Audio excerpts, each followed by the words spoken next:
ഇത് സത്യപ്രതിജ്ഞ ചടങ്ങിൽ പങ്കെടുക്കേണ്ടതായിരുന്നു. എന്തുകൊണ്ടാണ് പങ്കെടുക്കാതിരുന്നത്? തീർച്ചയായിട്ടും അതിനുവേണ്ടി 2 ദിവസം മുമ്പ് തന്നെ വന്നതാണ്.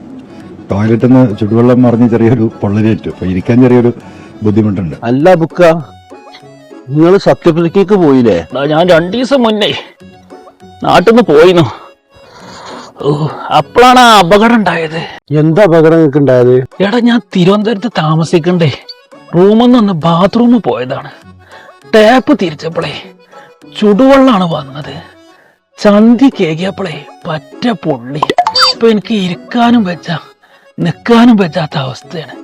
അതുകൊണ്ടാണ് ഞാന് സത്യപ്രതിജ്ഞക്ക് പോവാഞ്ഞത്. അബുക്ക നിങ്ങൾക്ക് ചുടുവെള്ളം നോക്കിക്കൂടായിരുന്ന? എടാ, ഇതിന്റെ ബേക്കിലൊക്കെ എന്റെ ശത്രുക്കളാണ്. ഞാൻ ആരാണെന്നുള്ളത് അവർക്ക് ഞാൻ അറിയിച്ചു കൊടുക്കും. ഇവനെ ഇതും വരും, ഇതിന്റെ അപ്പുറം വരും. 19-25 വയസ്സുള്ള ഒരു മനുഷ്യനെ കണ്ണീര് കുടിപ്പിച്ചാണ്. മൂപ്പര് നിങ്ങളങ്ങനെ ചെറുതാക്കി കാണണ്ട.